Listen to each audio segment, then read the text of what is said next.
Good evening, everyone. I'm going to call this meeting of the Board of Education to order. Jesse, I'm going to ask you if we have any public comment this evening. We do not have any public comment this evening. All right, because I'm having a little bit of technical difficulty, I'm going to ask one of my fellow board members to read the motion to pass our most recent meeting minutes.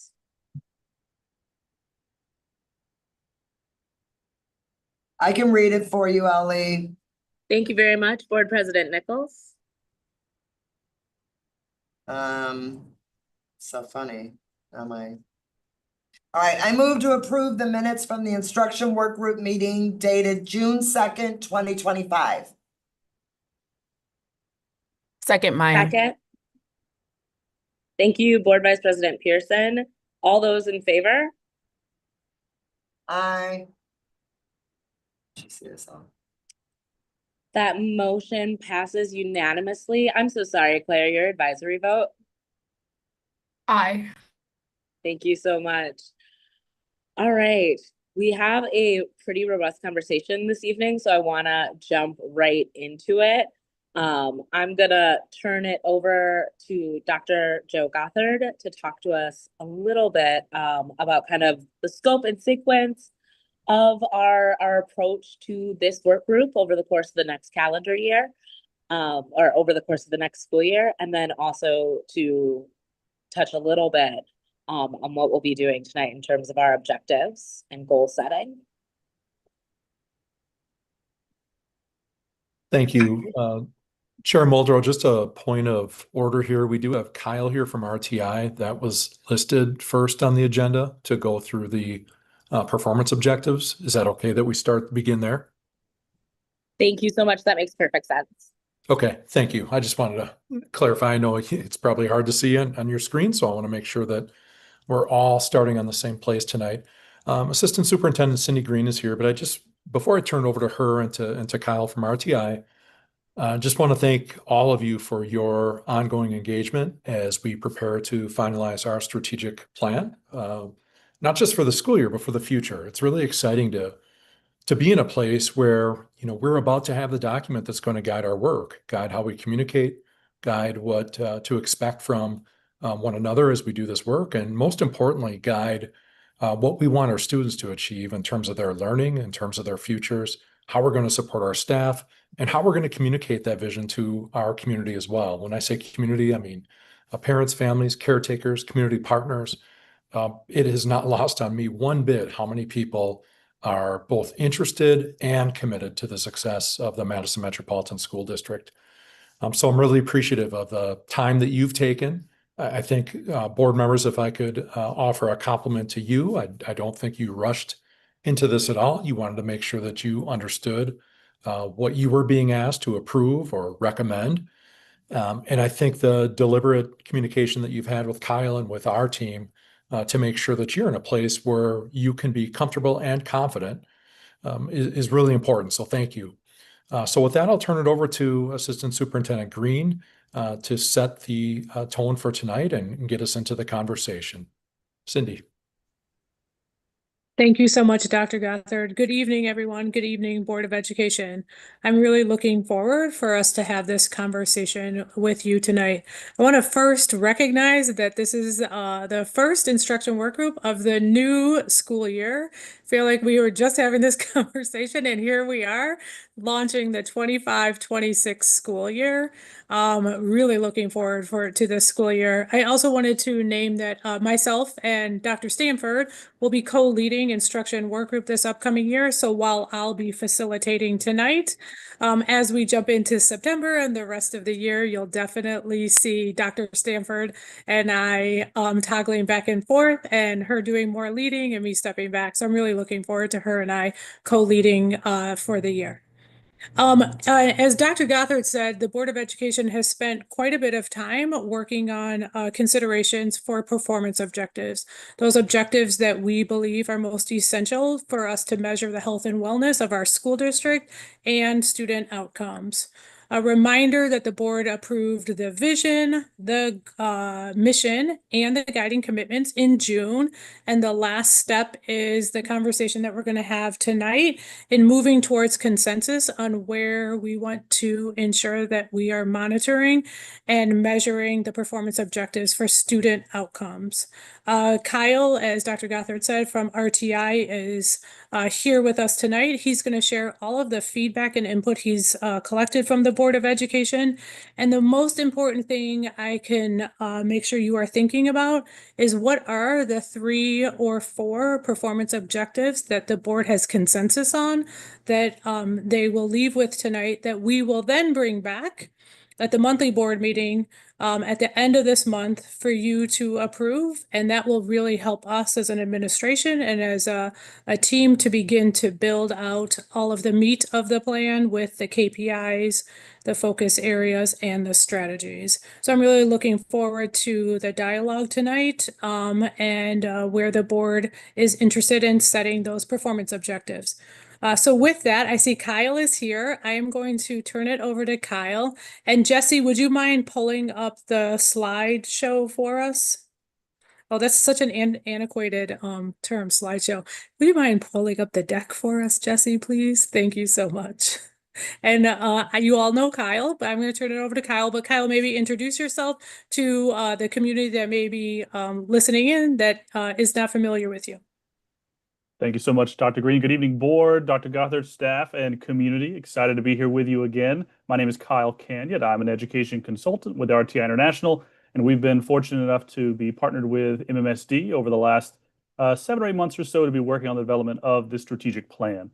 And as was stated in the introduction, we are excited to be here tonight to dig a little deeper into those performance objectives and really finalizing, building consensus here, rather, so that the board feels comfortable moving forward later in the month to potentially vote on these. If you go to the next slide, I have 3 quick meeting objectives for us here. And I want to be able to review those takeaways from the one-on-ones we had. Thank you again, board members, from taking the extra time to really jump into this individually with us. It was helpful for us in sort of seeing everyone's thinking and really trying to synthesize what are the 3 to 5 most important measures here we want to focus on with these performance objectives. Secondly, we want to build consensus around one of those that I think has the most room for improvement potentially in terms of having consensus among board members, and that is proficiency, which we are going to sort of informally calling right now student achievement. I'll get to that in a moment. But at the end, we want to be able to finalize the list of proposed performance objectives for approval at that August board meeting. This is the last opportunity for this group to really dialogue and make sure we're clear on what we want these performance objectives to be prior to that August meeting. And we just want to make sure that we are feeling good and feeling clear and feeling confident about that direction. It's important we're able to have this vote by the end of August because we are hoping to work with staff beginning in September to really develop the strategies and key performance indicators that are driving the operational or day-to-day work of this. So really excited to jump into this one more time here with board members. The next slide is one you've seen, but I wanted to bring it back here.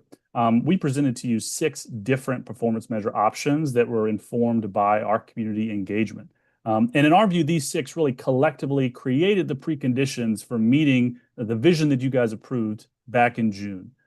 So making sure that the district is a learning community where students are valued, challenged, supported, and inspired to reach for their dreams. While we pose 6, there's likely several different permutations of 3 to 5 that can be used to measure MMSD's success against that vision. But I thought it was helpful, again, to sort of see this graphic that we have sort of envisioned this as attendance, belonging, and proportional representation are preconditions for proficiency or achievement. And then that is thus a precondition, again, for on-time high school completion and college credit and entry credentials. This is really sort of the theory we've been working on here. There are many different ways to look at this, but this is one of the simplified ways that we have created based on what we've seen from the community and heard from board members. The next slide comes back to, again, what are our performance objectives? So as a reminder, these are 3 to 5 high-level external-facing outcome measures the board will use to assess the overall health of the organization. They are student-centered. They hope to capture outcomes and impact rather than operational or programmatic performance. And all will be disaggregated across student groups with special attention to those furthest from opportunity. These are different from the key performance indicators that will be created to monitor the day-to-day work of the district. It's important to note, just because some of these performance objectives we proposed do not end up as the final performance objectives, that doesn't mean we won't track them. All of them are important in their own way, and we will still be looking at these as key performance indicators. And there will also be several other KPIs that tie into each larger performance measure that provide the leading indicators of our progress. Those are the things that are going to drive that day-to-day work and still be available for board members to review, just to get a bigger understanding of how things are going. But these performance objectives we are hoping to land on are those highest level strategic external facing outcome measures. The next slide just reviews those 6 for you once again. I won't read all of them to you again, but in our one-on-ones, board members were asked individually to review the 6 and list the 3 that they most wanted to see included, as well as any that board members felt were a no-go given the current framing. The next slide here captures what we've heard from board members. So this outlines the responses across all 7 individual board members. Checks indicate that the performance objective was in that individual's top 3. X's indicate that was a no-go for that board member. A no-go was just not comfortable elevating that to be voted for in this upcoming August meeting.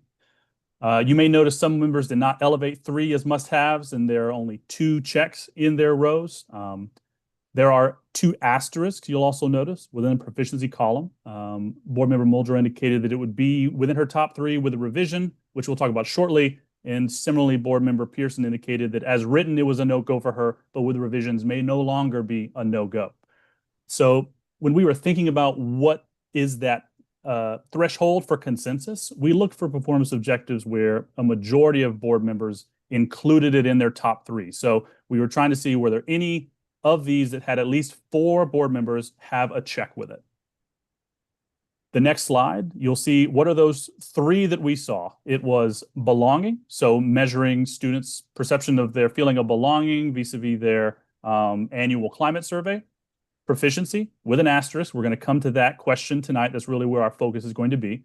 And then credit and credential. So the idea of students having a credit or credential when they complete their time with MMSD that provides some sort of post-secondary value, be it college credit, a dual language certificate, graduation seal, as well as any work-based learning opportunities they've been able to participate in.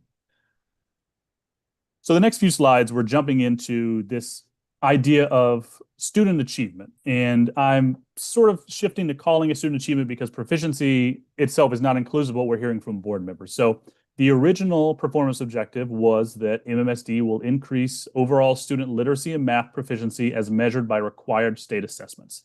This performance objective is very focused on literacy and math and the required state assessments. So it will be measured by all these different assessments for different grade levels, 4K through 12.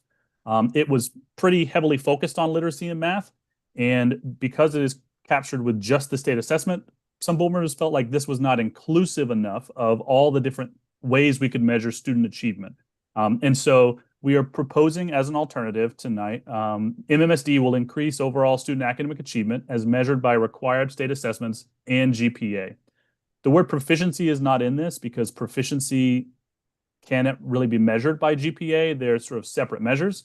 And so we decided to keep it simple and stick with student achievement, academic achievement, and then is measured by both state assessments and GPA. So you'll notice the additional measure, it will include measured by from the top row, but also GPA grades 6 through 12.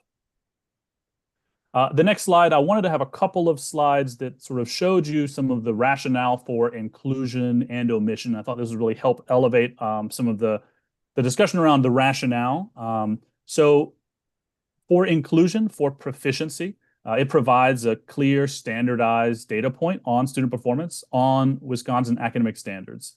It is aligned across schools, across classrooms, across the state, and it is consistent for everyone. It's comparable across time and systems. You can look at how students perform over different years. And it's pretty publicly understandable. Most folks know standardized testing well. It's a common measure. A lot or almost all strategic plans I've seen include proficiency as one of their major performance objectives or goals. But it is not a perfect measure. There really isn't one. It has a narrow view of student success. It's really how does a student do on one day at the end of the year, and doesn't really capture any growth or progress in anything other than what is on that test. There are inherent biases within these assessments. I think that's been pretty clear in research, and it may not capture every student. Not every student takes every test. On the other hand, GPA, it is a more frequent, this next slide, is a more frequent measure than state assessments. You can check GPA at any point in the school year. It broadens measurable learning beyond just reading and math. Initially, we were framing this performance objective as just literacy and math. GPA is for any course in middle and high school. It captures more holistic learning activities and behaviors in addition to mastery of content. And it can be predictive of later outcomes at specific intervals. So for example, ninth grade GPA is predictive of high school completion. However, GPA also is very limited in terms of comparability. GPA is not normed like a standardized test, both within the district and across the state or country. And so you could run into a situation where teachers within the same school building are not grading things the same way. Teachers teaching the same course within a school building are not teaching things the same way. Teachers across the district may be grading things, rather not teaching. They may be grading things differently across the district and across the state. So it is not something that you can necessarily say, this is a consistent measure across. It would require pretty significant norming to make sure that everyone is grading the same way. And also some schools participate in standards-based grading and others use traditional grading. So we'd have to navigate that. Grading can be subjective and reflect the implicit and explicit bias of individuals. And it can only be measured 6 through 12. So there's no equivalent measure for 4K to 5. Finally, using GPA as an accountability metric can sometimes create unintended incentives. So there may be a conscious or unconscious pressure to adjust grading practices in ways that meet the goal, but may not accurately reflect true student learning. So I wanted to make sure you had both for GPA and proficiency. What is some rationale for including? What is some rationale for omitting? But I think at the end of the day, we know that a majority of board members need, or all board members see the need for something that measures student academics. And so the next slide, I'll pass it back to Dr. Green to really get at, what is our decision point? What are we hoping to do? How are we having this conversation moving forward? Also happy to take any questions at any point as well. Thank you so much, Kyle. So as Kyle said, and as I opened up with, tonight is really the dialogue amongst you, the Board of Education, to move to consensus around where the board feels most confident in performance objectives for our new strategic plan. What we have heard and what Kyle outlined in the table through all of the one-on-ones was that belonging and college credit and credentials already seem to be an area of consensus and 2 of the performance objectives that we would move forward with. What we would like to open up the conversation, and I'll turn it back over to Board Muldrow in a minute, is the next slide, please, Jesse.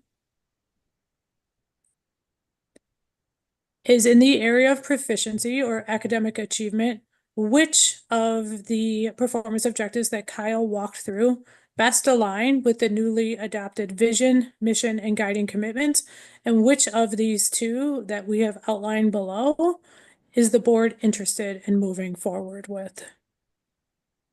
Chair Muldrow, I will turn it back over to you to lead the discussion, and we are here for any questions as needed. Does that sound good?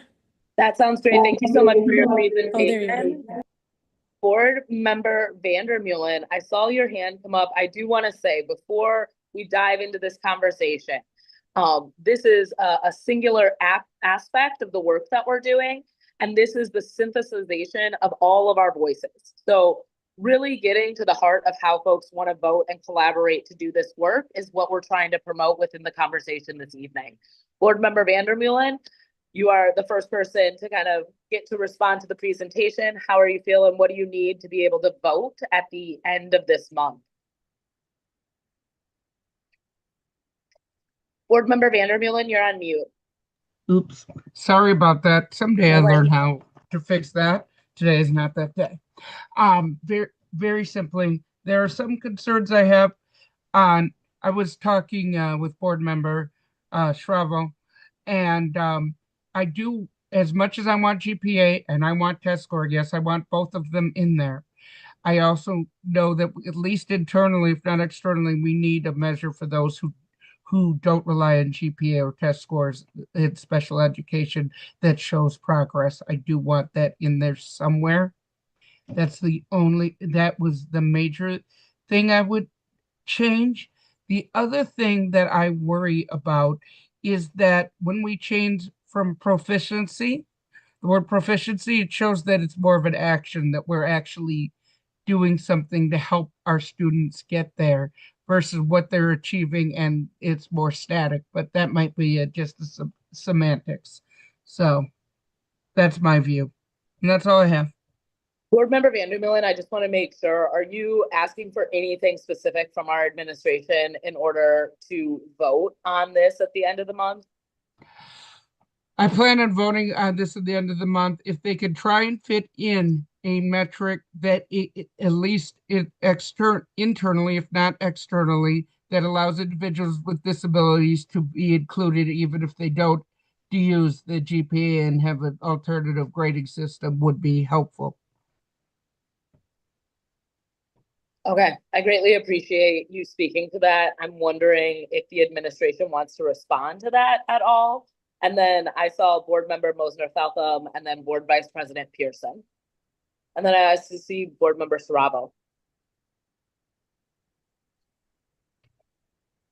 You know, I can thank you, Chair Muldrow, Board Member Vandermeulen. I can begin and turn it to staff. I think when we begin talking about alternative methods of assessment or progress or any way that we can identify that a child with an individual educational plan is making progress, I think there could be a number of different ways that we could demonstrate progress. So it would be difficult, I think, to narrow it to one or a statement other than saying committing to an alternative method. So I would think that perhaps we could add something to that effect that would take that into consideration, unless you have more Yeah, specific actually I do. ideas. Could we do achievement of IEP goals as the metric?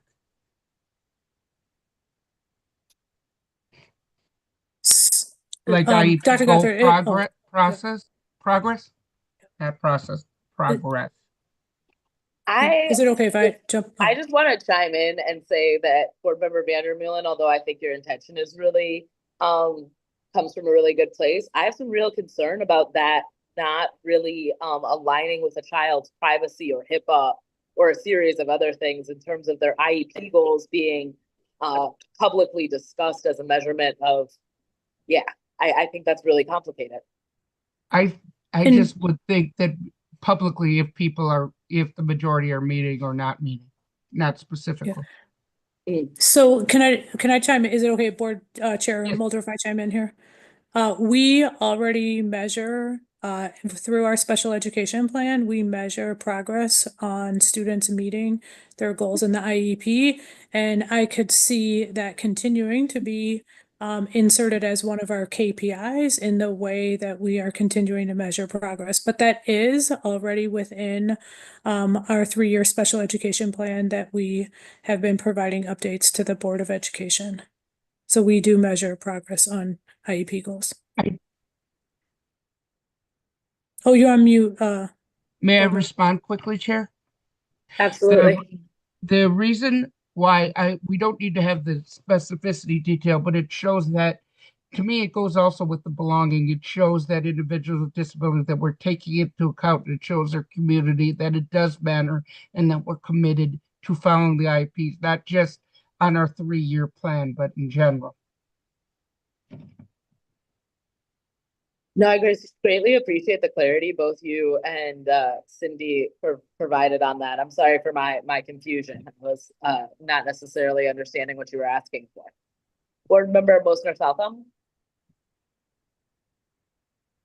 Thanks. I'm prepared to vote for this, the second one with the GPA included.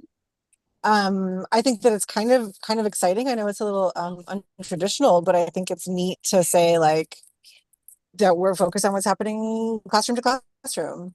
I have a question and a comment. I guess I'll start with a comment, which is that when we see that data, I would hope to see how many students or what percentage of students are not included in whatever metric that is, whether it's GPA or state assessments as part of the reporting. And then my question, I guess to Cindy or to Dr. Stamford would be, given that grades can be so subjective, what do you, when you think about that, what do you think about in terms of managing that kind of thing? I know that at the high schools, there's been ongoing work about standards-based grading and like grading alignment.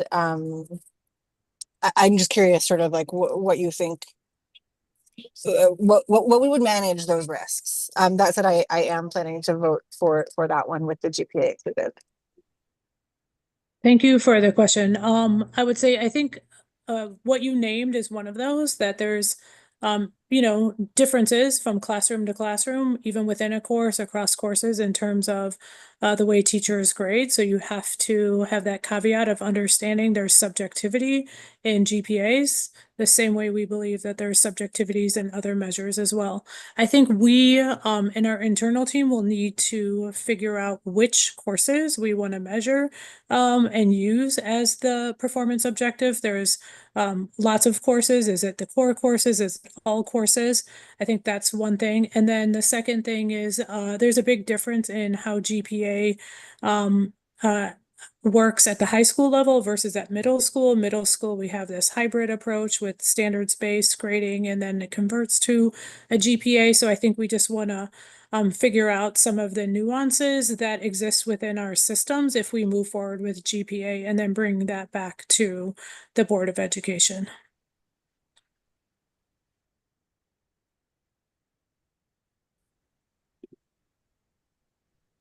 I'm trying to go off mute.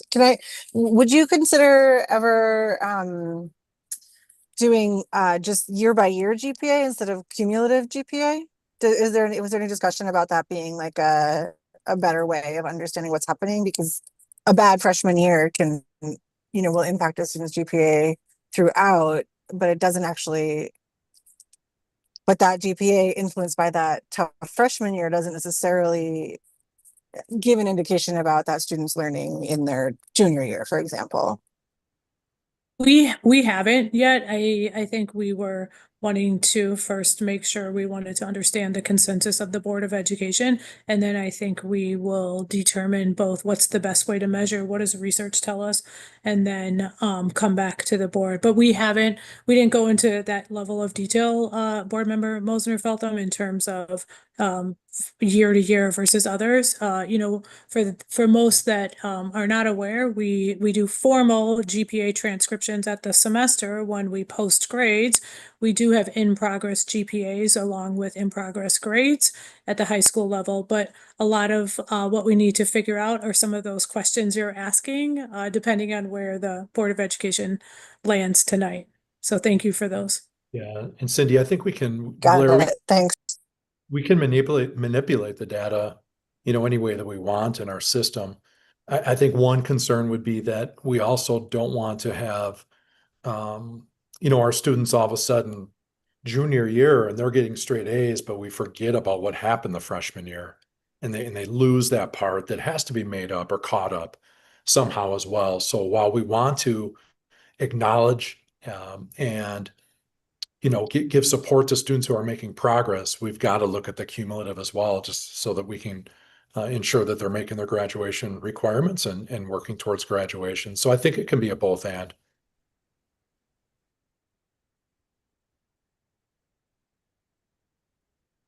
All right. Thank you so much for your questions, Board Member Mosner-Feltham. Board Vice President Pearson. Yeah, first I just want to say, Kyle and your team, thank you for trying to figure out a better way to state that. I know when we had that conversation, I'm all for something that is important to look at student just achievement over time and their progress. But I standardized testing isn't the only way that we should be focusing on, is just my opinion. So kudos to y'all for figuring out a way to kind of like frame that. Um, I do think I like the way that it's stated now as an objective. Um, I think, and I think I mentioned this before, if I recall, still something that aligns with math and literacy, I think is kind of lost now, but definitely interested to see what the other board members mentioned because I think we have intentionally over, at least since I've been on the board, really focused in on math and literacy as ways to kind of level the playing field for our students and really kind of get into the mastery and excellence around that. So, in making sure that students are proficient in both. And I think we hear from the community a lot, especially around the literacy piece in our meetings. So, not losing it somewhere and maybe that lives in a KPI that we'll, hopefully get, but um I'm interested to hear what the other board members think about that piece not being as prominent, I guess, in the actual statement in terms of like proficiency and in our measures. And so I just wanted just to say that and thank you, Blair, for your comments because I think your questions were in line with what I was going to ask. So thank you. Back to you, Ollie.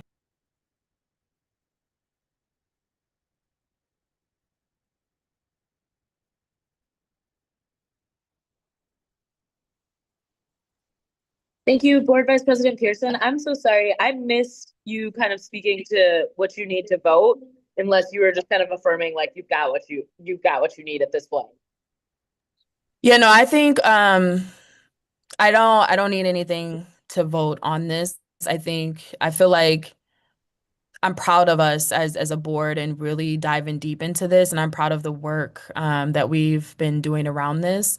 And I think um, I'm thankful for the admin and Kyle's team coming in and really helping us like work through this. And I think it's going to be a real asset as we move forward. And so there's nothing that necessarily I need to vote. I think essentially mostly all of them are really good. I think it's just trying to figure out how we collectively can work together to make strides for our students. So Okay. I wasn't sure when you kind of highlighted literacy and math, if you were hoping we were going to highlight an additional academic area. oh no. It was just in the first one, if I don't know if someone can share it just so I can just explain what I mean to the public.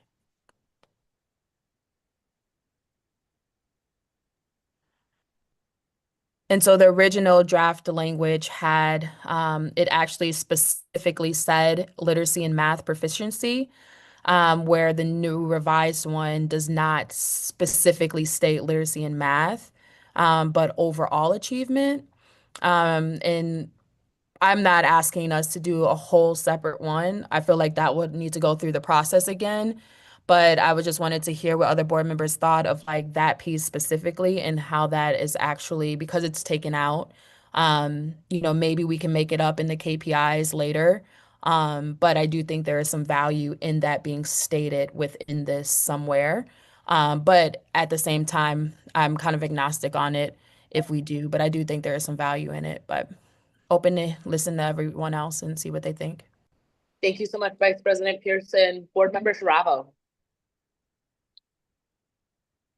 Yeah, thank you. I have to admit my computer kind of updated on me a little bit, so I didn't get everything that was there, but have had time to review, and I actually appreciate all the discussion that was going on because the parts that I was mostly focused in on was the proficiency because I think state assessments it has to be a yes and Dr. Gothard, I would be actually really interested to see if you had a different way of pulling out some of our internal data so that we can get the and.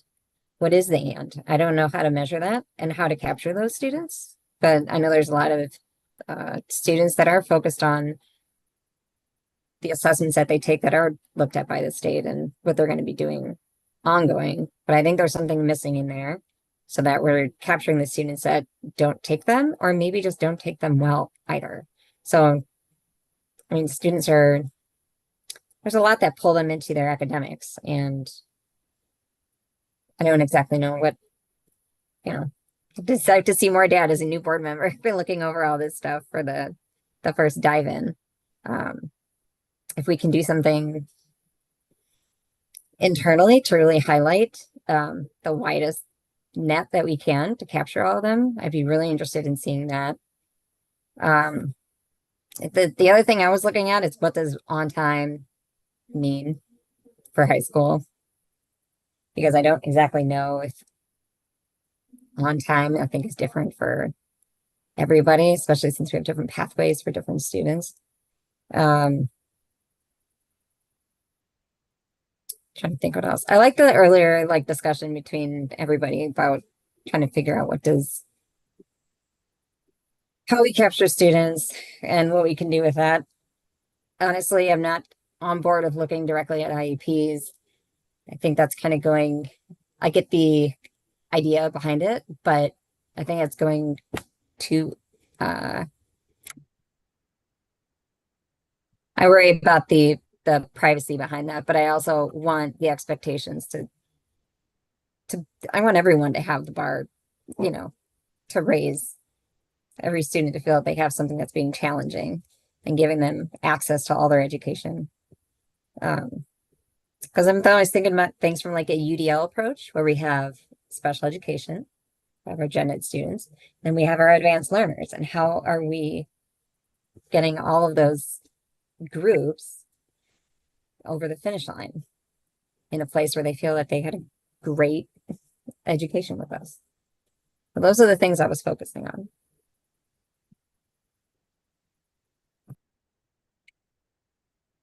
Thank you so much, Board Member Sharavo. Is there anything you need to support your vote on these areas? And I'm sorry, I see Dr. Gothard come off, so I'm going to let him respond. Yeah, thank you, Board Member Saravo. I think that, one thing I want all of us to keep in mind is that we have more data available to us that our families, our students, our staff, our RAI department uses, and it would be really difficult for us to use every single measurement that we have to guide the progress we're making as a result of our strategic initiatives. What we're trying to do is provide some salient data points that we can say is helping us guide, frame, and improve how students learn in MMSD. So although these might be the overall performance objectives for the strategic plan, there will be many other metrics that we use that are available. They might not be directly aligned and part of the strategic plan, but they will be part of our daily, semester-long, annual work. And we'll find other ways to share that with the community and with you as well. But it would just get far too, confusing if we had hundreds of different measures that we were saying, yep, our strategic initiatives are creating these kinds of outcomes or supporting these kinds of outcomes. So some of this will have to be, we need to get to a place where we can approve this plan. We can begin working on the strategies. As members of the board, you will have constant oversight of this along with administration for us to make the kind of modifications that we need, that we can be comfortable with. So I appreciate this conversation too. And just know that it's always subject to better aligning it with your expectations of me and MMSD. I guess can I respond? Sorry. Of course.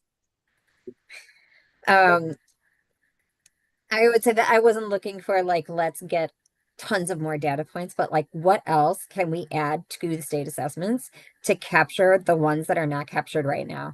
Because students can opt out of them for a myriad of reasons. And I think we should have something here that captures that instead of just sticking to what is currently there and relying on that state assessment as our only factor there. Where I recognize we have lots of stuff and you can get as much data as you can, but how you're utilizing it and and bouncing it back and forth. I appreciate that. And I don't want to get it too complicated, but I just see it as a yes and I don't know what the and is. And if the and is very narrow, that's great.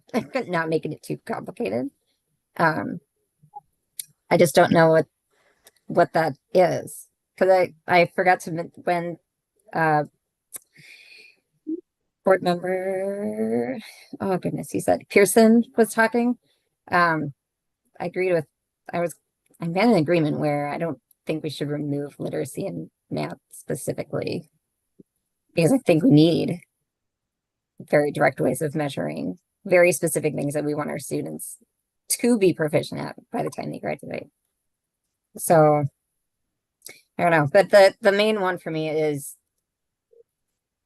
the proficiency part of just not going by the state assessments, because I think we're missing out on the group of students that we may have not been capturing for a long time.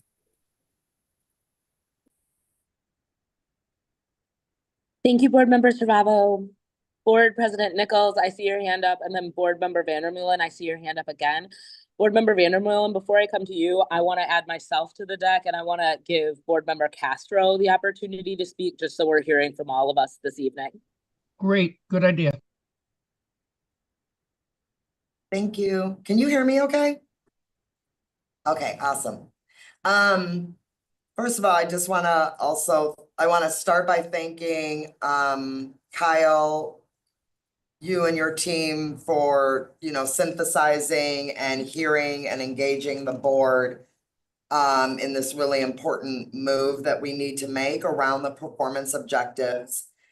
There's a couple things I want to just clarify before I give you my reactions to the kind of top 3 performance objectives. So the first clarification, Kyle, is is Kyle on here? Okay. Oh, there you are, Kyle. When you say that there is consensus, meaning you looked at the performance objectives that were in the majority of the board members' top 3, meaning 4 check marks. I am wondering, did you hear from other board members who were maybe not in that 4, that they were in support generally of that performance objective? And the reason I'm asking is just because I feel like consensus is a very specific thing. It is about all people finding agreement, which is different than a majority. So I am just curious, when you're saying it seems like belonging, proficiency with the edit and credit and credentials were in the, I know you said that was in the majority of the board's top 3s, but I don't want to conflate that with like there's consensus even on those, unless you heard something in your interviews that indicated that there is actually more agreement amongst board members around those. So can you clarify that? Absolutely. Thank you. That is a great question. So yes, we called this consensus here when we had at least 4 of the 7, so a majority. We did not hear any that folks were fully against, other than the ones that had those red X's. Really, the spectrum in which we mentioned or we framed this to board members was, what are your top 3? What's the no-go? And anything else in between, I think is not necessarily a no-go. It'd be hard for me to not, unless I went back and looked at each individual board member's comments on each one of the performance objectives, to say whether or not during those that we felt they were leaning one way or the other. But I think we just really try to stick tight to the parameters of top 3, or you can't vote for this at all. So there may be implication that some board members may not have selected belonging or credit and credentials, for example, in their top 3. But that doesn't mean that they were against it, and it doesn't mean that they were fully for it necessarily. I'd welcome others to sort of step in on those. But we just wanted to elevate the 3 of the 3 to 5 that fit into that paradigm of a majority. Hopefully that answered your question. Yes, that clarifies things. Thank you so much. Okay, and then the second thing that I want to clarify before I give you my reaction is I'm going to use, I guess, an analogy to the way I understood the performance objectives. And here's my analogy. My understanding was that these performance objectives would be similar to me going to the doctor, and kind of the first thing they do when you go in your doctor's appointment is they check your vital signs. They check your blood pressure, they get your temperature, and they ask you to step on that scale and get your weight. That's a high level. Here are the 3 vital signs that we are looking at to see how you're generally doing.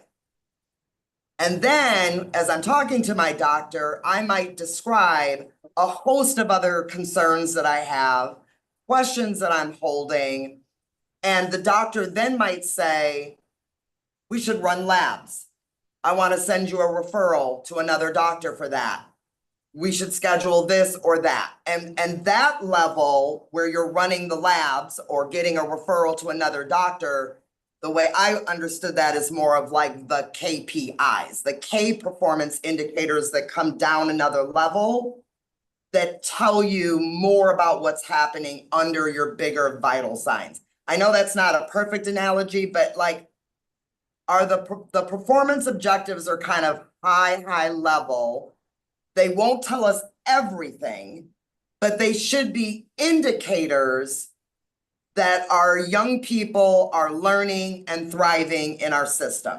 Is that correct? Or what would you clarify for me?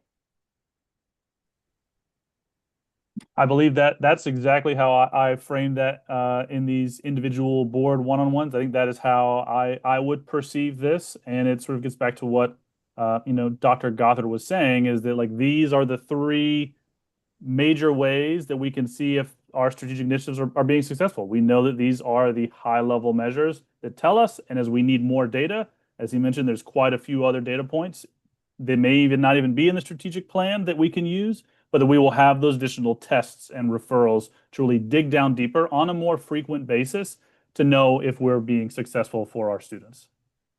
Okay, thank you. So with that being said, I would say that I'm really happy to see that my fellow colleagues are hopefully are in support of belonging as being a high-level indicator that our young people are how they're doing in our system. So I'm happy to see that. I appreciate the revision on the proficiency language.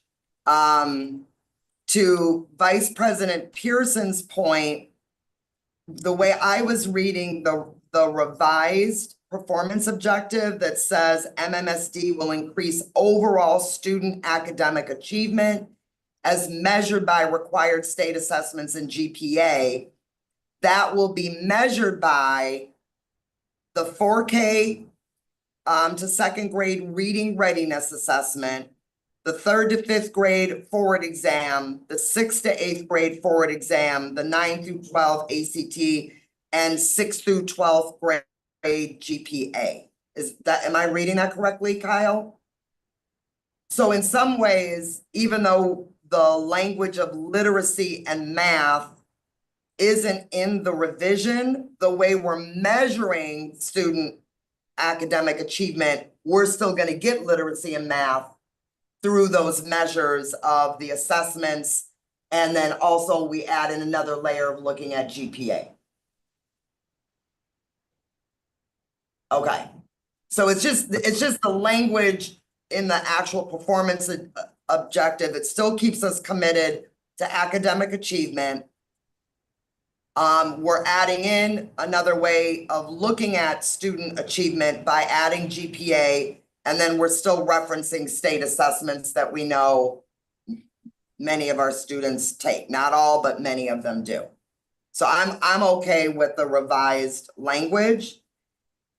And then my wondering is for credentials and credits, which I'm also, I'm in support of, and I know that when I had my one-on-one with you, Kyle, I was going back and forth between Should credits and credentials be at the key performance indicator level?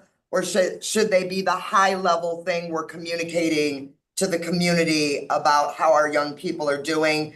I can see the merit. I really like the idea of us tracking and being public about how many of our students are earning credentials and credits. I just wasn't sure if it should be at the performance objective level or if it should be a key performance indicator. But around this one, I can live with it. So I wouldn't vote against it. I do have a clarification about credentials and credits.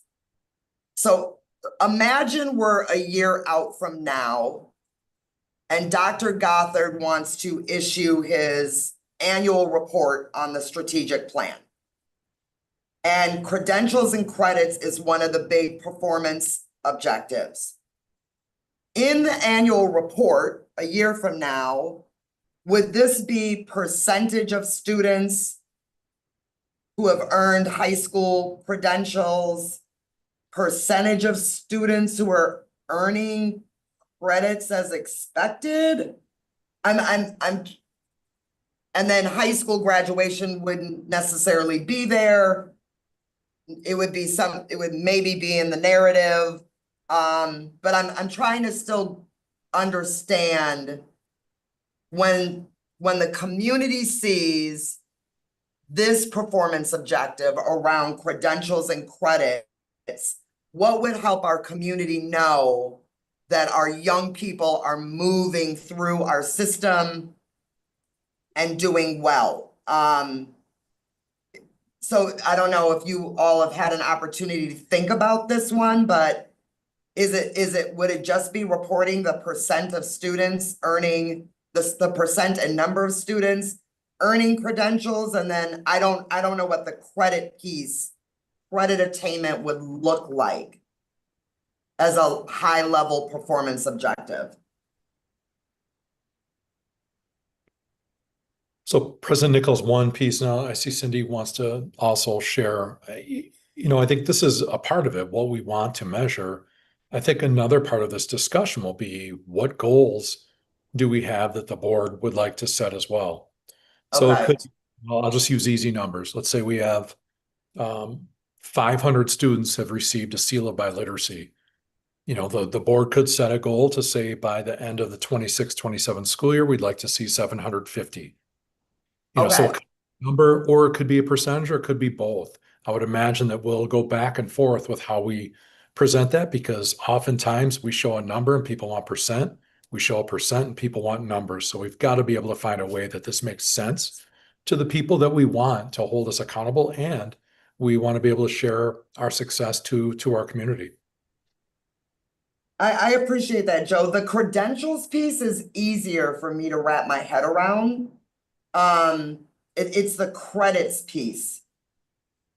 So I don't know exactly when we look at credits, how we would convey something to the public about our young people thriving around credit attainment. Credentials, absolutely.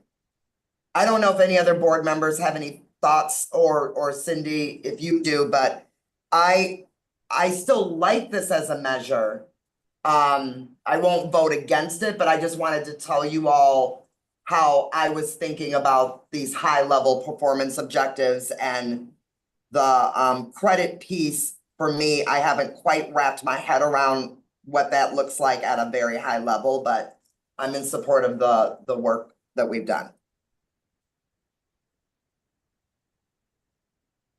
Thank you, Board President Nichols. Cindy, I want to give you a chance to chime in. I'm sorry. No, that's okay. I was just gonna add a little to the credit piece, but I can hold so you can keep moving. I see other board members' hands are up, unless Nichelle, you would want me to provide a little more context to the credit piece right now. Chair Muldrow, are you okay if I get that one example of what it might look like? I would love that. I think that all the information we can get is better. Okay, thank you.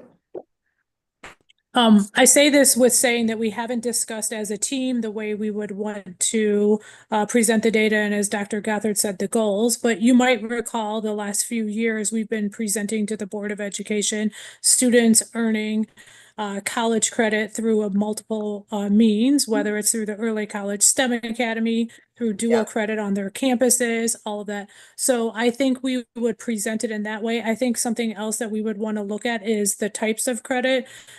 Core credit such as English, math, credit towards a career field, industry area. So I think there's a couple different ways that we could present it that both show how our students overall are performing and what it also is doing for them post high school. If you remember, we also showed the dollar amount savings for that. So I think there's just a few ways that we could do it as a more comprehensive and then disaggregate it in ways that I think will also align with what we're seeing in terms of the growing workforce here in the Madison area that could be supportive of that. Cindy, thank you. I just went back to the slide and my question was not based on me reading the information that was on the slide because it actually gives a definition for college credit and industry credentials.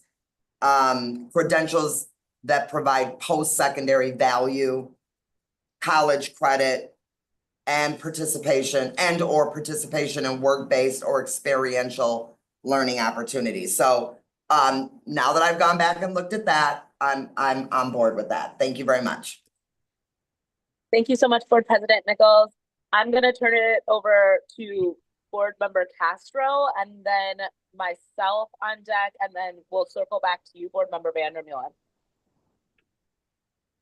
Got it. Thank you. I am on board with all three of these as our key performance measures. My top three initially were attendance,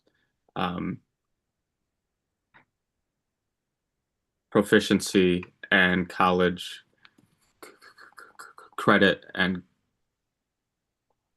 credentials. And my thought was that we can fold in belonging and representation as a KPI on all of these, but that's obviously interchangeable. I think attendance can be a KPI as well for all three of these. I'm content and happy with the compromise to add GPA.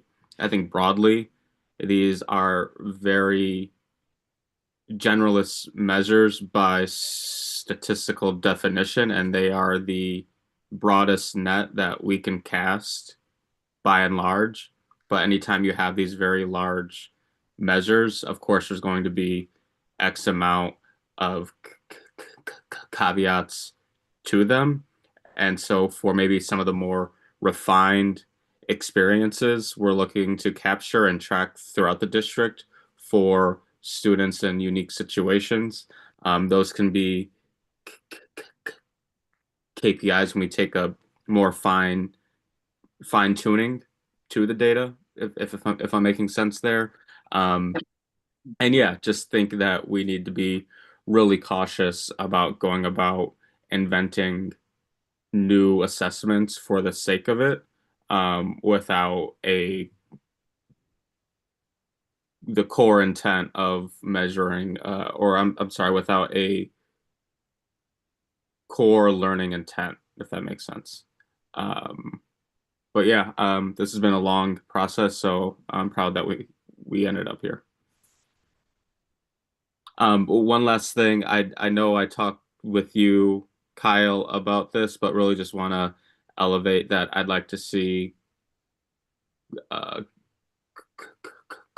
co-curricular participation as a KPI for the last performance objective of college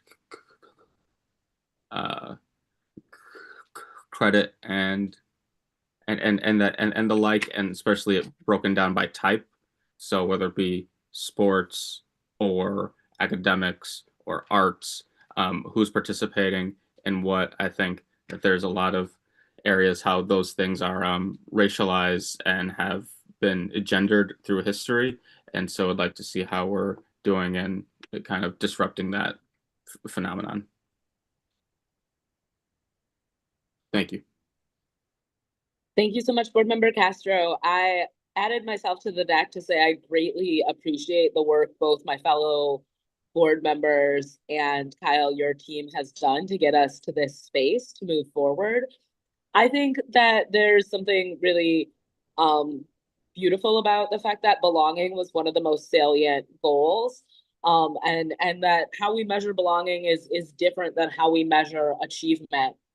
I do think leaning into the conversation around achievement, I have made this point before that students opt in and out of standardized testing, including my own children, and that students don't opt in and out of having a GPA. That whether a GPA is subjective or not, it is an impression our children get on a very regular basis, pretty universally in relationship to how well they're doing in school. And it is also something that I think is far more reflective of the relationships our young people have.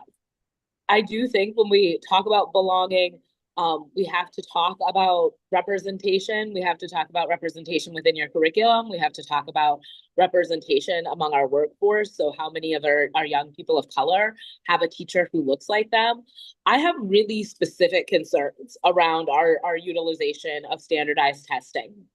And part of that concern is driven by what standardized testing looks like for our students who don't speak English and are asked to take a test in a variety of areas in a language that they have not yet been able to speak or have been taught to speak.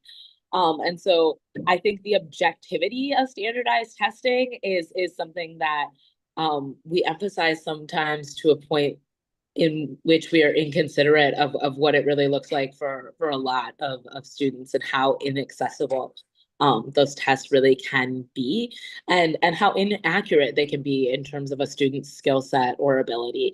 And so I think we need to continue to have this conversation. I've been really appreciative of the feedback I've heard from my fellow board members in relationship to these areas of consensus, these areas of majority.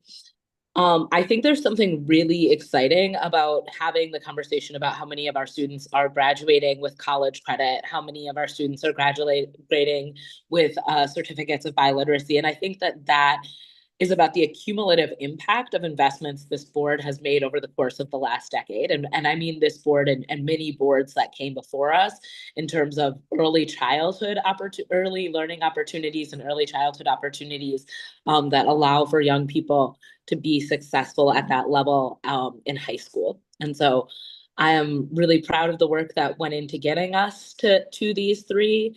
I do think we get to have a real sophisticated conversation about how we inform these and what it looks like to have an analysis that has a breakdown of student demographics as we look at all three of these goals.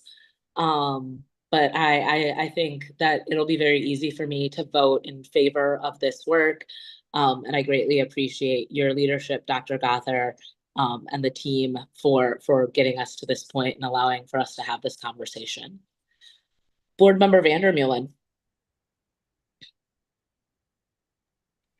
Yes, just one thing as I was thinking and going through, I think I do need that measure on the IEP goals. I just think it holds an accountability, it shows the community that the 14% of our school district, and that's a low number, that we are making an effort besides the 3-year plan, that it's a general part of the education, that we are holding the IEP goals are being met and how many are being met.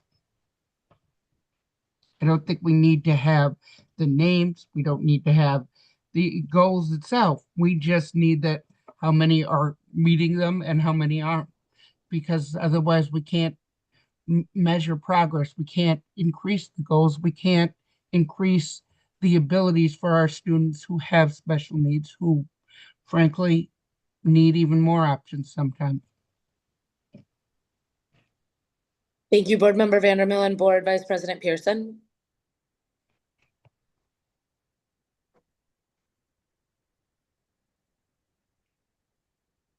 I'm sorry, Vice President Pearson, I thought I saw your hand up, but maybe Yeah, Martha's hand came up before mine. Board Member Sarava. Thank you, Board Member Pearson, for seeing that. And Board Member Mulder, I was actually glad that you brought up the GPA because I think that's what puts me a little bit on the fence. I'd like to have more of an understanding about what GPA looks like for some of our students who have IEPs, because the asterisk one that used to be around or the one that is now, I'm not completely confident that it's completely understood by the district. And it was very complicated to me as a parent trying to understand it. So I'd like to see us have, before I would be okay with like the GPA concept, I still wouldn't even understand what that meant for my daughter. So thank you for bringing it up.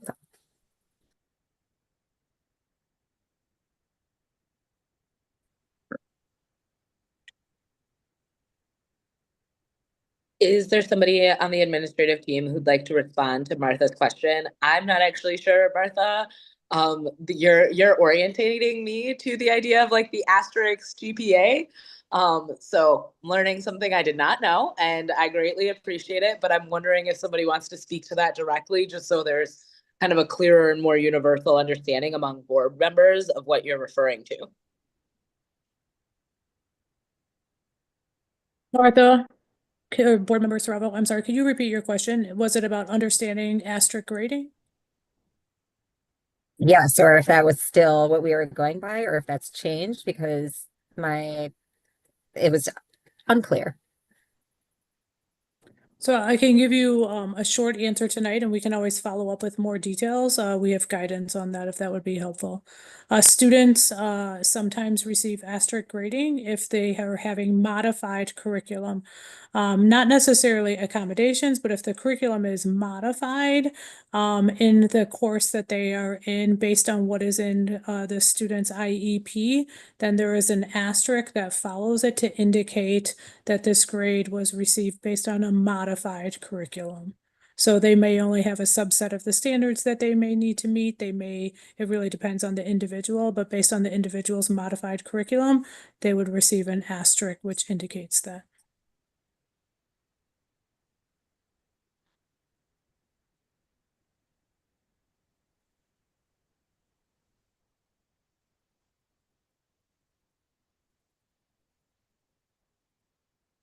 Are you expecting me to respond, Board Member Muldrow, or are you waiting for? No, I was wondering if you needed any additional information in terms of how that would be incorporated into this goal related to proficiency.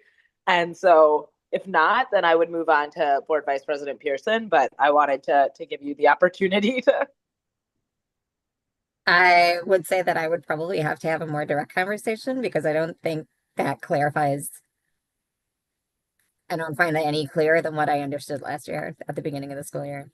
And I didn't get a lot of indication from my experience with having that as part of our school experience. Didn't really understand what it meant in the end. It's just,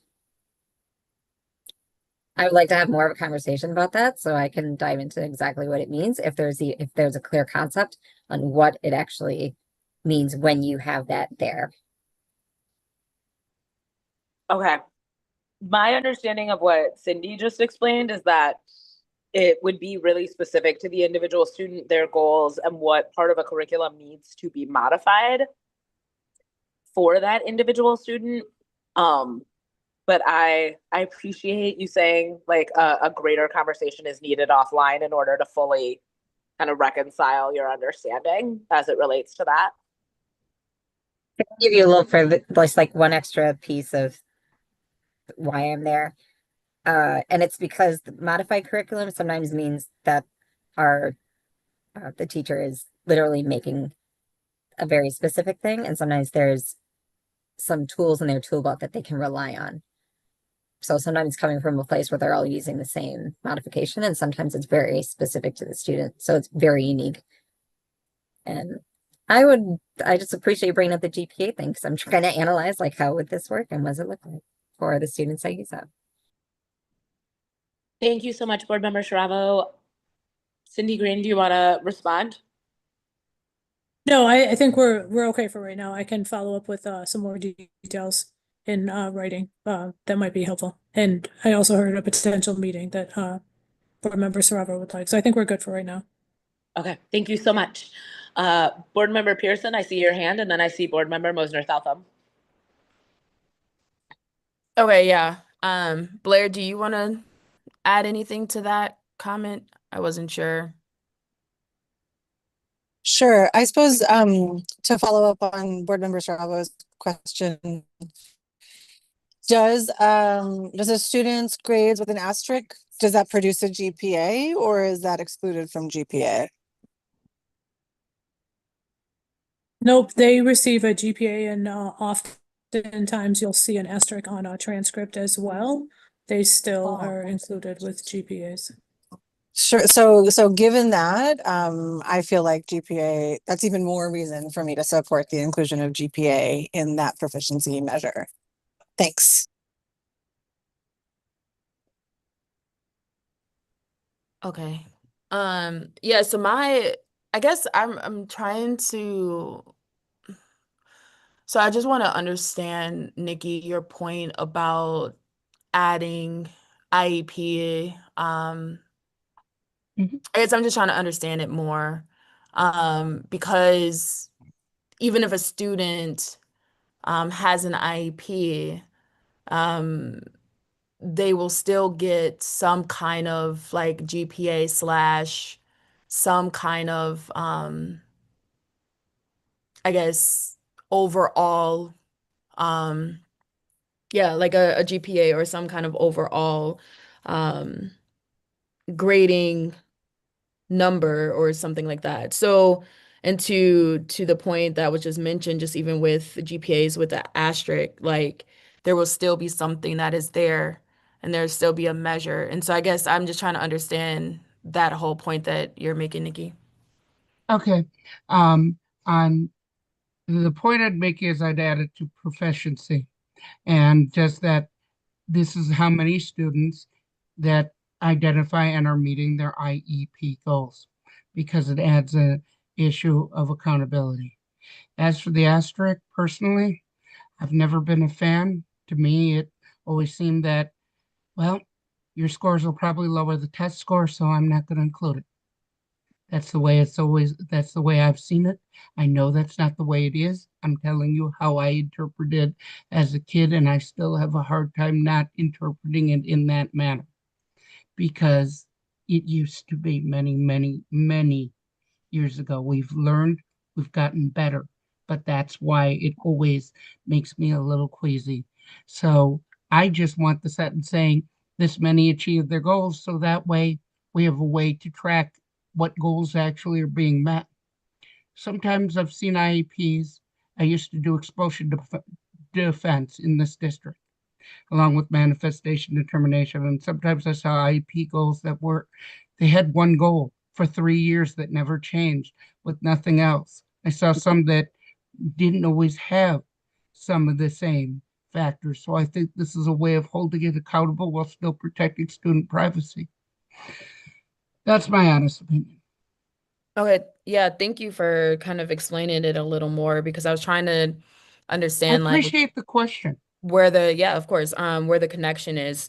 So like to me, that sounds like its own area, not necessarily connected to the actual proficiency of the actual student. And so, for example, if I think about as a mom of a kiddo with an IEP, if I think about my child meeting all of their goals that, I worked with the district and, the staff member on our IEP team to come up with, it doesn't necessarily measure if he act or if they actually um, met academically their like if they met their goal, like if they met their GPA goals or whatnot. And I think like if I think too about that as a mother of a kid with an IEP, um, to me, the IEP was more of the supports that my child needed. to be able to be successful, not necessarily measuring his or their, I should probably say that, success in the classroom. And I know that every kid will have its own, they will have their own IEP. And they will have, that's the whole purpose of the IEP is to be individual education plan. As a parent, I would not want my kids' individualized plan to be added as a stake of proficiency in terms of the larger scale. And I do think to Martha and Ali's point, like those should be kind of kept sacred within what that child is looking and that family is looking to have support for their kid. So I'm not in favor of adding that, but it would sound to me if you are looking for to measure if we are actually following through on IEPs, that's something I think that would be measured in a different objective, not necessarily proficiency in the sense of, because you can still have a kid who meets all of their IEP goals. It doesn't actually mean that they are necessarily excelling, right? And I mean, and we've I seen agree, that before, you know? and we really have, and I agree with that. But the question on asking that Ali asks what I need to be able to vote for it, Mhm. and I think that would be what I need to be able to vote for it, but that's me. But Yeah, I absolutely. respect your I views, was and just trying to that's think and play it through of like what that absolutely, might and this look was like in the really connection. helpful. And I really appreciate it. Thank you so Yeah. much, because that really made it more clear to me. Sometimes it helps when I talk it out. So thank you. Okay. You're welcome.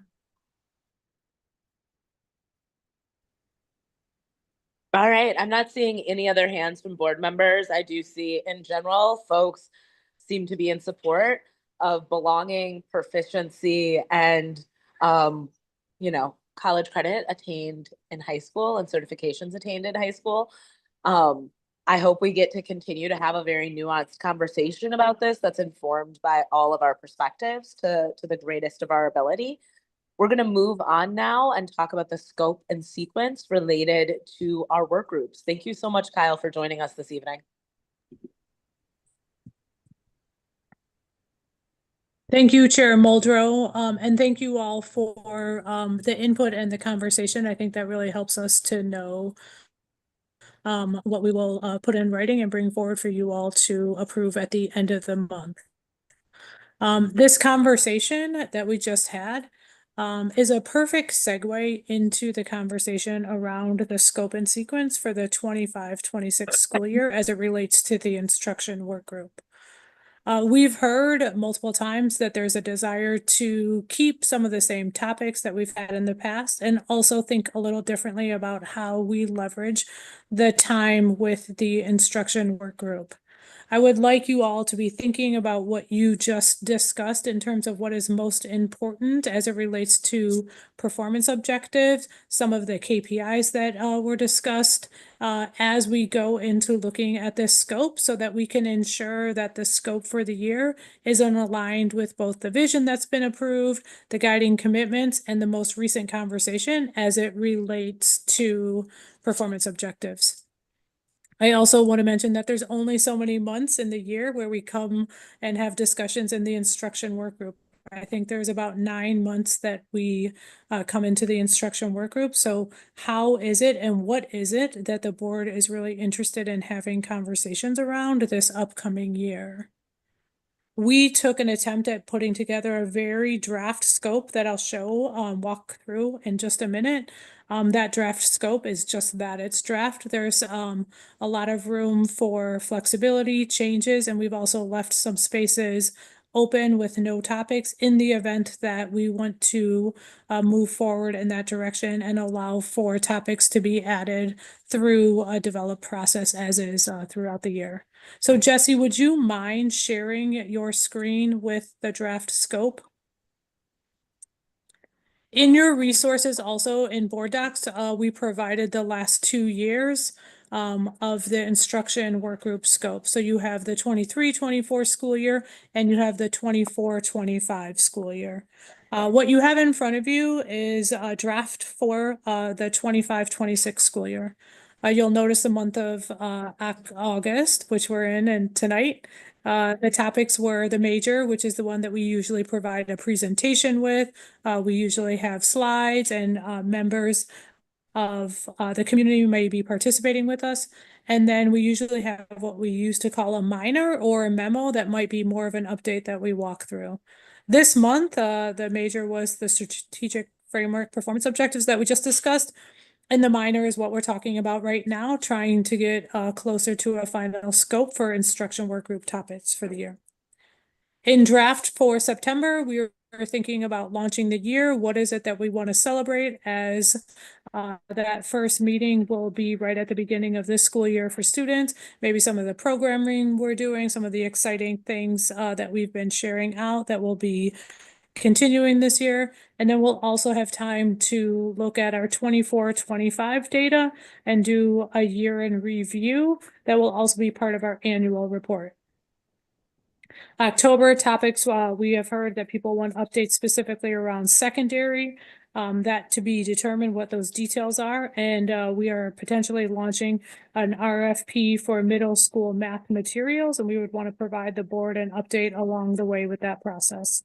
There is also a consideration about providing an update as it relates to our allocation process. We'll be going into allocation and budget season very soon, and potentially providing an update on where we are with that. November, this conversation that we just had would be an update on where we are with our strategic planning. We will probably have some focus areas identified, maybe some of the identified KPIs and or strategies that we could provide to the board an update on. And then per our class size policy, we would want to ensure that we provide our class size report sometime within that first semester, so November as an update. December, considering the behavior education plan, including some data as it relates to discipline data, and our annual enrollment report. And an annual enrollment data would be our memo.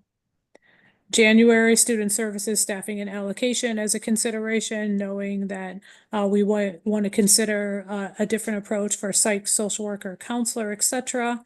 And then an update on summer programming. January is when we start to launch summer programming for that summer of 26, and so an update in January. Jesse, could you scroll down a little? I'll run through the rest of these pretty quickly. Early learning update with considered expansions as we continue to have that be one of our key enrollment strategies. We want to talk about continued expansion of 4K and an update on math for our entire district for K-12. Special education update, including experiences from families. We heard that was important.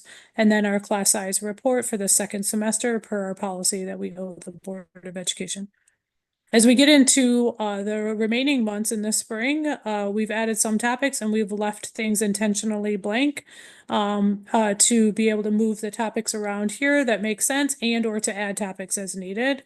As I mentioned, we may be doing an RFP this year for middle school math materials, and so we would want to provide the board an update on that before the board would have to vote on that approval.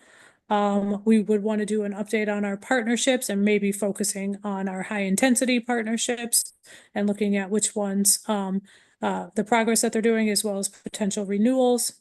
May would be another update on our strategic plan. At that point, we should have a final plan ready to go, ready to distribute to everybody, ready to begin to lead the 26-27 school year with.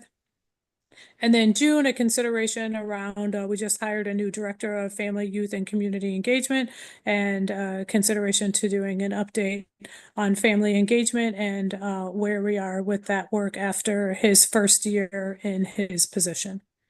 So I know that is a lot. You have all of those in front of you. These are all draft ideas. We are really looking forward to the conversation and what the board is interested in keeping that we just shared with you, what the board might be interested in removing, and what the board might be interested in adding. With that, Board Chair Muldrow, I will turn it back to you. Yeah, I want to start this conversation by thanking the team, Dr. Gothard, Cindy Green, and Carletta Stanford, for all the work you've done to really make sure we're having a coherent conversation that aligns with the other conversations that we're having, and to also ensure that we are making progress on conversations we've had prior to this year. We really did take a look at the feedback we heard from board members beyond the retreat. We also really tried to consider work that board members have been passionate about doing consistently over the years. And we know that the agenda can shift and change as it is necessary throughout the year. And so I really want to thank my fellow board members for your feedback. I hope you know we did our best to make sure your voices were represented in this work. And I'm excited to hear from you all this evening, Board Member Vandermeulen. Yes, my main two issues, I think we need to move class size discussion from a minor to a major. I think this is something that the entire board needs to discuss. It shouldn't just be a memo. It doesn't matter the timing of when as much as it needs to be an actual full discussion. I think it's too big of a topic to just do it in memo form. And the other one, on class size, I said class size, Nikki. The other one, can you bring up the topic list again? Can you share your screen again? Cindy? The other one would be the allocation process shouldn't be a memo. It should be a discussion. I think that's something that the board and admin could work on together. I think it's something we could actually agree with consensus, but that can't be done through a memo. You can't really negotiate, talk, work out ideas in a memo. You need a meeting for that. Otherwise, I think it looks good. That's it.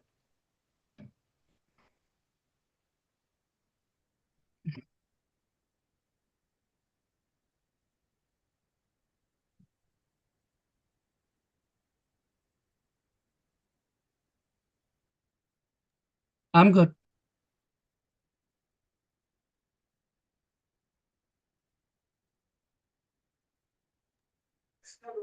I think we lost I don't Ali. see Ali. Oh, yeah. Correct. Oh, man. Did we lose our chair? Yeah. Nichelle, do you want to? Sure. So that'll keep. I'll fill in until we get her back. Okay. I believe it was board member Mosner Feltham and then board member Saravo. Thanks. I think it looks good. My connection cut off.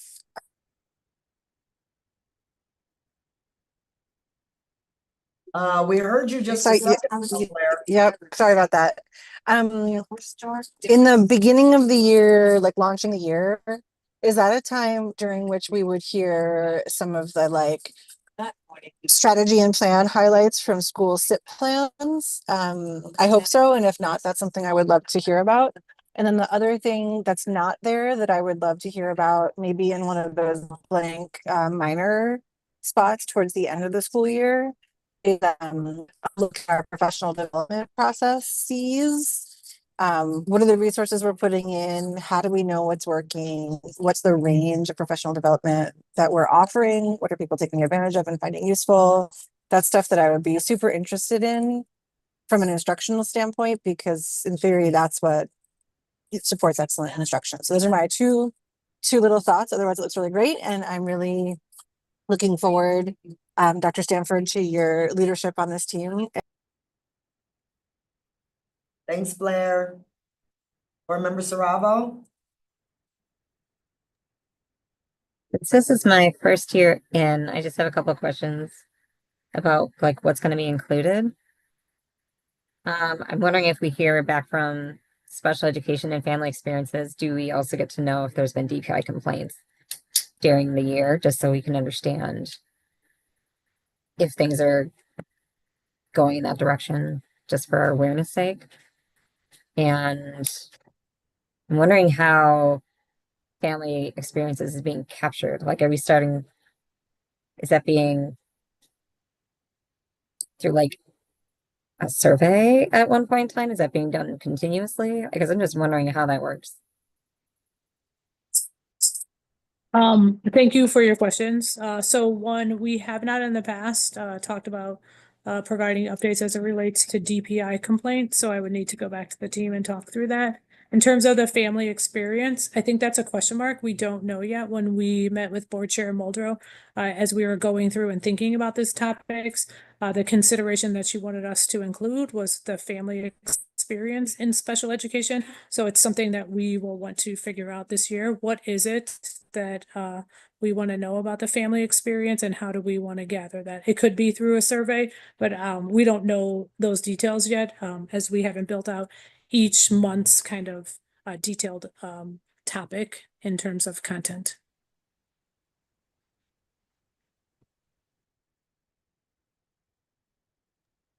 So it sounds like you all are still developing what that will look like. But yeah, I would say for all of these topics, I don't know that I could tell you today the details of the content for each topic. I think that once we have a scope finalized, I think then we usually meet with all of the departments and talk through that based on the work that is happening through the year, or based on what we've heard from board members in terms of what they would desire to ensure is within that. So I just don't know that we have a clear answer to what that family experience data gathering is yet. Board I think I members? just, yeah, Oh. thank you. Sorry. No, I was just gonna follow up to see, did that kind of at least help you understand where they're at with the topic, or do you have some additional questions related to? Additional questions, just the recognition that having a single snapshot for family experience sometimes gives you a very singular view on how the school year went. And since this is more towards the end of the year, I'm just kind of funny, like if we had something at the beginning versus something comparable towards the end, like doing it in like a two-step might have value to that, to kind of see where we started and then where we were at, you know, come spring, or what that was in there. So I was hoping that there was something already figured out for that.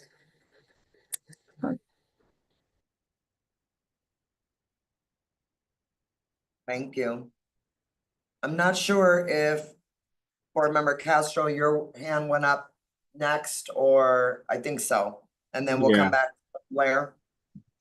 Yeah, thank you. I just wanted to follow up on Blair's comment about the time that the school SIPs are coming in. I was just thinking it could be helpful as a board member if in a memo form or brief update, maybe the universal common themes you get from all of the school SIPs, whether it be by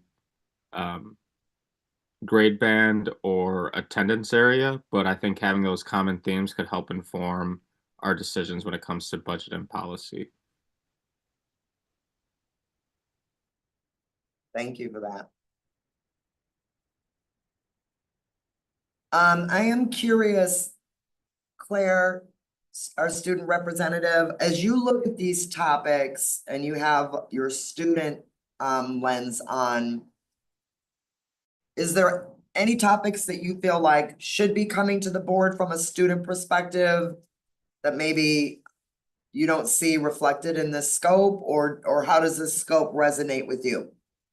Yeah, sure. So last year, Student Senate, we kind of followed what the board was discussing on like big topics that, like last year, like mental health or substance abuse, as well as what was our other one, like leadership opportunities within students. We kind of followed that template for our committees. I think we want to follow a similar structure. From a student standpoint, I think one thing that we talk about a lot as students is mental health. So I think that's something that can be brought into perspective for what are the instruction work group. But I'm also not totally familiar with what the instruction work group does, as this is my first instruction work group meeting. So yeah, maybe there will be an opportunity, during the student services staffing and allocation to also, focus in on investments and staffing towards mental health and other student services. Okay. I don't know, I guess I'm Cindy, and, do you think that's a possibility? To weave something around mental health back into that conversation? Yeah, I think there's a couple places that we could definitely see where it fits. So I'm taking comments and notes along the way, so I'll add that as well. Thank you, Claire. Yeah. Board Member Saravo, I see your hand again. Before you go again, I do see, is Chair Muldrow back on? Because I certainly can, have her. Thank you so much, Board Member Nichols, for taking over. I'm sorry about the connection. I'm having some real technological difficulties this evening. And thank you for taking notes, Cindy. I'm glad we know what folks want to add. Board President Nichols, did you want to be added to the stack with your hand up? Okay, so I'm gonna assume I just got here. Let me know if I'm wrong. That Board Member Saravo is going for a second time, then Board Member Vandermeulen, then Board Member Nichols, and then Claire. I would love to hear from you and just make sure that this agenda is reflective of your interests and what you think we should be talking about. Yeah, so I briefly just touched on it because Board Member Nichols just brought me into the conversation. Thank you very much. I think overall, I think it aligns with a lot of student interests and student concerns. So I think it's pretty positive what the agenda is looking like in terms of like the student perspective. Thank you so much. All right, Board Member Saravo, and then we'll hear from Board Member Nichols. Or I'm sorry, Board Member Vandermeulen, and then Board Member Nichols. Just wanted to highlight when Board Member Vandermeulen was talking about for class sizes, because I was hoping to hear on when class sizes get bigger, what does that do to PD and planning time for our staff? And what does that look like if the classroom shifts significantly?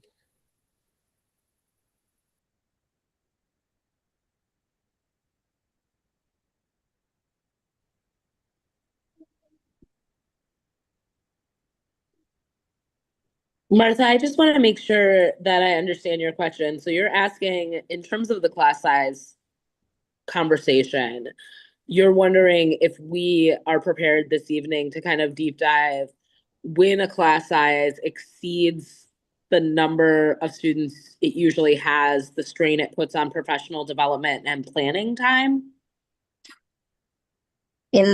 Since it's put aside in here in one of the topics, that yes, that be part of that topic when it comes up. Okay, I'm sorry. I was a little confused about whether you wanted us to talk about that right now or saying this is some of the information you're hoping we bring to the table that evening. I greatly appreciate that. And also I want to encourage other board members, if there's a topic that you're like, actually, I love that we're doing this and that this is the information I really hope to see that evening, please share that with us tonight. Board Member Vandermeulen? Yes, I agree with Martha on the family engagement. I think that that's something that probably does need to be twice a year, because how can you measure progress from beginning of the year to end of the year if you only see it one time? I think that's part of it. The other part of it, I think we need to include the DPI complaints. And the reason why is because every complaint we have, if we have to do compensatory services, that costs the district money.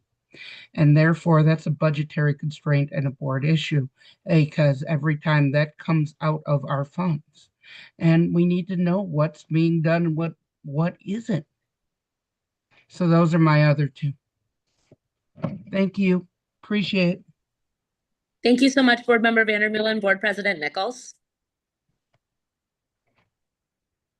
Yes, thank you.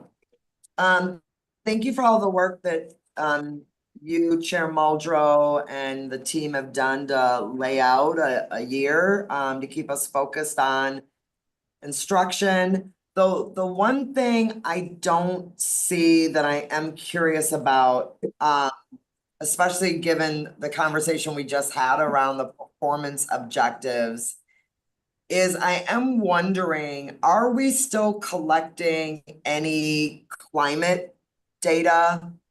And if we are, is there a way to bring in climate data again this year? Because I feel like that one feels like it would be good to look at least annually, so that we understand how students are responding, family members and staff. So I don't know if there's room to add it, but even if it was a minor, I do think climate data is important. We still administer the climate survey to date. I don't know if we'll make changes to that measure, but we do, and I've added this in as well. I also wonder, to Board Member Saravo's question around family experience, we'd have to look at the climate survey, but maybe there's something related to what we already administer in the pre and post climate survey that might be able to be pulled out specific for students with IEPs. So I've taken that as notes, so thank you.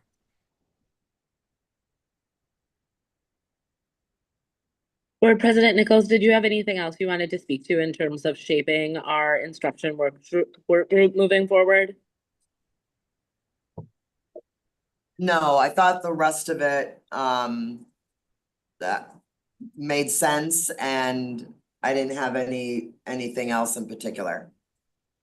Thank you so much. I will just add that I think we have some really incredible opportunities to talk about our referendum, to have conversations about what our young people need from us. And I also think we have a different opportunity in this agenda to talk about direct instruction and the needs of our educators in a way that is more holistic. And so there is a lot packed into these agendas, and each item gets flushed out with a great deal of intentionality. So I want you all to know that your feedback is truly valuable to this process.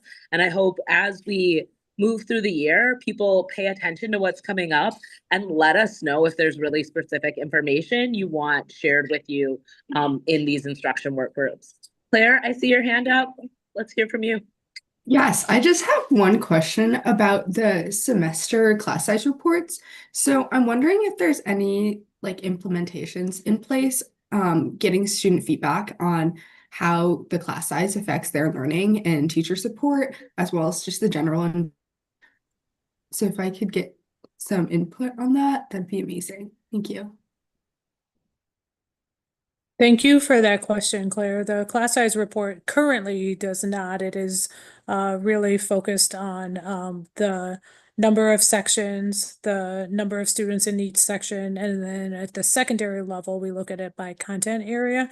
But I am looking forward to maybe us having a conversation. Last year when the student rep Megan was here, we met a few times, and she had some great ideas about additional data to collect to complement many of these topics. And I know she worked with you and others in Student Senate. So getting the student experience as it relates to that might be one of the areas that we collaborate. So looking forward to the upcoming year.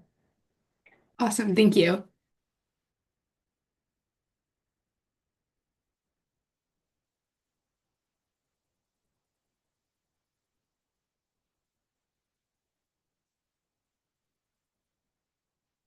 All right, I'm not seeing any further questions or comments from board members. I want to thank you all so much for your feedback this evening. If there's nothing else folks need to discuss in relationship to our scope and sequence, I will entertain a motion to adjourn. So moved. Second. Thank you so much, Board Member Vandermeulen and Board Member Mosner-Feltham. All those in favor of adjournment? Claire, thank you so much for your advisory vote. That is a unanimous vote to adjourn. I'll see you all at our next meeting.